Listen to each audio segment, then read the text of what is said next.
విలువలేని doctor నవతను వైద్యంలో విలువలేని doctor నవత practising ను వైద్యం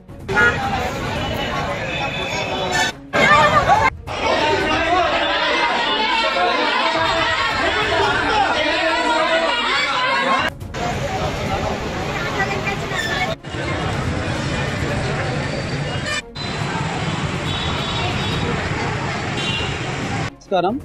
ఈరోజు నర్సంపేట ప్రాంతంలోని జననీ నర్సింగ్ హోమ్లో డాక్టర్ ఎం నవత గారు Banoth Ramya wife of Banoth Naveen 2024 December నుంచి ఈ రోజు వరకు అంటే గత 2 రోజుల క్రితం డెలివరీ చేసేంత వరకు పూర్తి బాధ్యతగా పూర్తి స్కానింగ్ని డాక్టర్ నవత గారు చూడడం జరిగింది. ఈ కాలంలో అనేకమైన సైన్స్లో అభివృద్ధి చెందడం జరిగింది. అయినప్పటికీ డాక్టర్ నవత గారు పాపకి జరిగిన ఒక సిస్ట్ బయటికి రావడం జరిగిందనమాట. అది చూస్తే చాలా దారుణంగా ఉంది. సో అటువంటి పాపని ఎటువంటి బాధ్యత లేకుండా, అది నా బాధ్యత కాదు, నేను చూడలేదు అంటే ముఖ్యంగా ప్రధానమైన సమస్య ఏంటంటే పాపను గత 9 నెలలుగా తను స్కానింగ్ చేయడం జరిగింది. స్కానింగ్ చేయడానికి ఒక రేడియాలజిస్ట్ కావాలి, ఒక ఫిటల్ మెడిసిన్ స్పెషలిస్ట్ కావాలి. ఇక్కడ ఎటువంటి ఫిటల్ మెడిసిన్ స్పెషలిస్ట్ లేరు, ఇక్కడ ఎటువంటి రేడియాలజిస్ట్ లేరు. నామకే వాస్తు ఒక రేడియాలజిస్ట్ని పెట్టి గత 9 నెలల స్కానింగ్లో ఒక 5 నుంచి 8 స్కానింగ్లు జరిగితే ఒక 3 నెలల స్కానింగ్కి మాత్రమే ఒక రేడియాలజిస్ట్ని పిలిపించి నామకే వాస్తు చూపించి పంపించడం జరిగింది. మిగతా స్కానింగ్లన్నీ గైనకాలజిస్ట్ అయిన డాక్టర్ ఎం నవత గారు చేయడం జరిగింది. డాక్టర్ ఎం నవత గారికి ఎటువంటి అధికారం ఉంది స్కానింగ్ చేయడానికి? ఓకే, తను స్కానింగ్ చేసినా కూడా స్కానింగ్లో ఉన్న పూర్తి వివరాలను ఇవ్వకుండా, పూర్తి విశ్లేషణ చేయకుండా ఉమ్ము నీరు ఎంత ఉంది, బేబీ మూమెంట్స్ ఎలా ఉన్నాయి, అది మాత్రమే చూసి బేబీని సూపర్ బాగుంది అని డిసైడ్ చేయడం జరుగుతుంది. సో ఇలా గతంలో కూడా ఎన్నో కేసులు ఇలా వచ్చాయి, కానీ ఏ రోజు ఏ ఒక్కరు రాలేదు. వారికి నయానో భయానో డబ్బులు ఇచ్చి వాళ్ళని సెట్ చేయడం జరిగింది.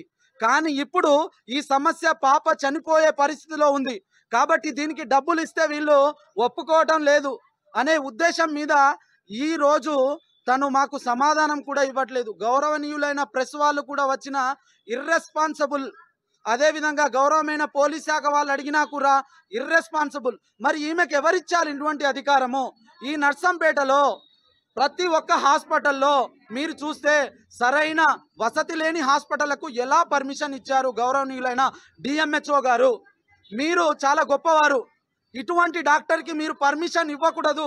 పర్మిషన్స్ ఇవ్వడం వల్ల మాకేం కావాలంటే ఆ పాపకి జరిగిన నష్టం, తను చనిపోయే పరిస్థితిలో ఉంది, తనకి సరైన వైద్యాన్ని అందించాలి. ఈ హాస్పిటల్లో ఎలాగో వైద్యం లేదు, తను రెయిన్బో హాస్పిటల్కి తీసుకెళ్ళినప్పుడు అక్కడ జరిగే పూర్తి ఖర్చు తను భరించాలి, ఎందుకంటే తన ద్వారా జరిగింది. ఇంకోటి, ఈ హాస్పిటల్ యొక్క పర్మిషన్ని రద్దు చేయాలి. అదేవిధంగా డాక్టర్ ఎం నవత చేస్తున్న ప్రాక్టీసింగ్ని కూడా రద్దు చేయాలి. ఎందుకు మేము అంటున్నామంటే సమాజంలో డాక్టర్లు అంటే దేవుళ్ళు. అలాంటి డాక్టర్లే ఈరోజు పేద గిరిజన మధ్య తరగతి బిడ్డలు డబ్బులు లేక ఇలాంటి హాస్పిటల్లో రావడం జరుగుతుంది. అలాంటి వారికి పూర్తి వైద్యం వహించి అందించే బాధ్యత ఈరోజు డాక్టర్ ఎం నవతకు ఉంది. కానీ మేము అడుగుతా అంటే, మా బాధను మేము తెలియజేస్తా అంటే ఇర్రెస్పాన్సిబుల్ కాళ్ళ మీద కాళ్ళేసి మీరేం చేస్తారో చేసుకోండి అని చెప్పేసి చెప్పడం జరిగింది. ఆ వీడియోలు కూడా మా దగ్గర ఉన్నాయి. మీరు ఒకసారి మాపై న్యాయం చేయాలి, ప్రెస్ మిత్రులందరూ మాకు న్యాయం చేయాలి. ఆ పాపకి సరైన వైద్యం కలిగించేలాగా మీరు చొరవ తీసుకోవాలి. డాక్టర్లు, ఇలాంటి డాక్టర్లు సమాజంలో ఉండడం వల్ల ఎన్నో ఇబ్బందులు కలుగుతాయి. కాబట్టి చేతులెత్తి ప్రెస్ మిత్రులకు ప్రతి ఒక్కరికి, అదేవిధంగా డిపార్ట్మెంట్కి, డిఎంహెచ్ఓ గారికి ఇటువంటి హాస్పిటల్ని పెట్టడం వల్ల ఎన్నో ఇబ్బందులు జరుగుతుంది. మాకు వెంటనే పాపని త్వరగా వైద్యం అందేలాగా మీరు చూడాలి. ఆ వైద్యానికి అయ్యే ఖర్చు పూర్తి బాధ్యత డాక్టర్ ఎం నవత గారే బాధ్యత వహించాలి. ఇప్పుడు సేవాలాల్ గోర్బంజారా ప్రజా సంఘం రాష్ట్ర అధ్యక్షులు మన రాఘవేంద్ర అన్న గారు ఒక మాట మాట్లాడతారు. స్కానింగ్ చేస్తున్నప్పుడు వాళ్ళు ఇచ్చే రిజల్ట్స్ నార్మల్ గానే ఉంది